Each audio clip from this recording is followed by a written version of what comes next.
The Winds of Winter, Arianne II, Chapter Summary. Princess Arianne is currently travelling through the Stormlands to meet with Lord John Connington and Prince Aegon. She is accompanied by a Dornish retinue that includes Elia Sand, the eldest of Oberyn Martell's daughter by Ellaria Sand, as well as Daemon Sand, the bastard of Godsgrace, who is Oberyn's former squire and Arianne's first lover. Lady Nym and Tyene have also left Dorne, and are travelling directly to King's Landing with Princess Myrcella and 300 spears. Arianne's brother Trystane remains safely at the Water Gardens. Arianne is very sceptical and cautious of Aegon.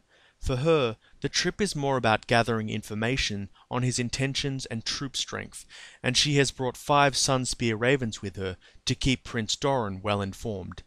She has no intentions of seeking a marriage alliance with Aegon, and means to leave the ultimate decision up to her father. As they travel, Arianne sends her men into inns and taverns to seek out news. Most of what comes back sounds like lies. The Griffin's men have been raiding and plundering the area. The plan is to travel to Mistwood, then through the Rainwood to Griffin's Roost. The going is quite slow, and Arianne is amused by the arguments between the Maester and the Septon accompanying her. Doran used to remark that the differences between Septons and Maesters are like the differences between Dorne and the Stormlands. While en route to Mistwood, Arianne contemplates whether or not Quentyn ever reached Daenerys and married her. She thinks about how Dany is still a young maiden, and recalls that Quentyn is unremarkable looking and not very dashing, and unlikely to impress someone Dany's age.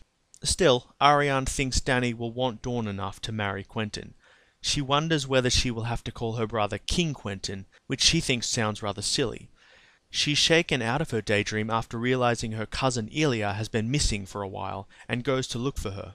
Searchers find Elia in a cave, trying to catch a fish in a pool with her bare hands.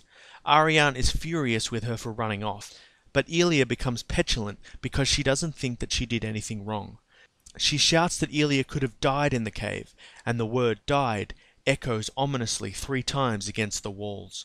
Arianne makes her promise to behave, as she's supposed to be pretending to be one of the princess's maidservants. She confides in Elia that she often wishes Oberyn had been her father instead of Doran. On the walls of the cave they find carvings left behind by the children of the forest. Later, she asks Daemon what her father was thinking by sending Elia with them. Bemused, San answers vengeance. They arrive at Mistwood, which isn't flying its banners.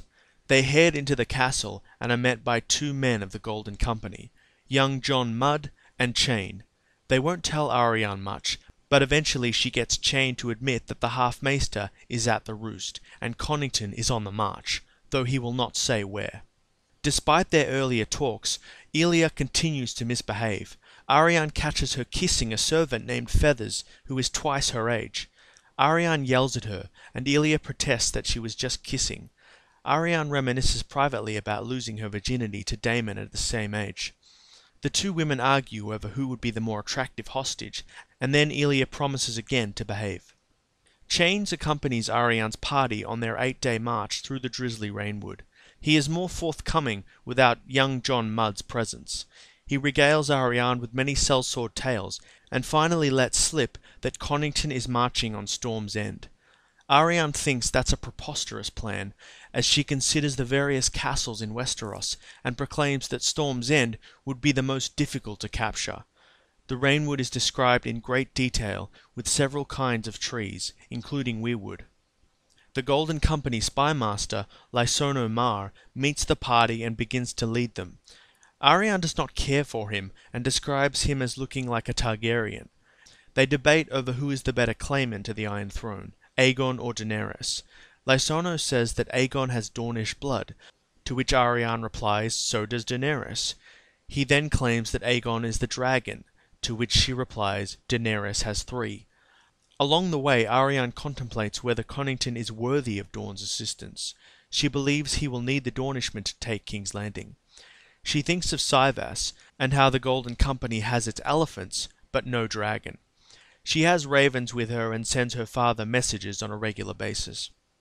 Arianne and her party finally arrive at Griffin's Roost. She is very put off by the crudeness of the sellswords in the castle, who are evasive when she asks them questions.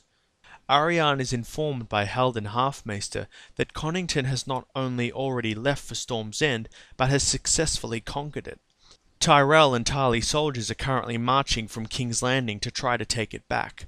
Arianne is stunned by Conington's success, and does not think much of Mace Tyrell's chances. Again, the men offer little information on how this victory was achieved, but rumours indicate that it had been bloody. Halden tells her that Conington and Aegon want to meet her at Storm's End.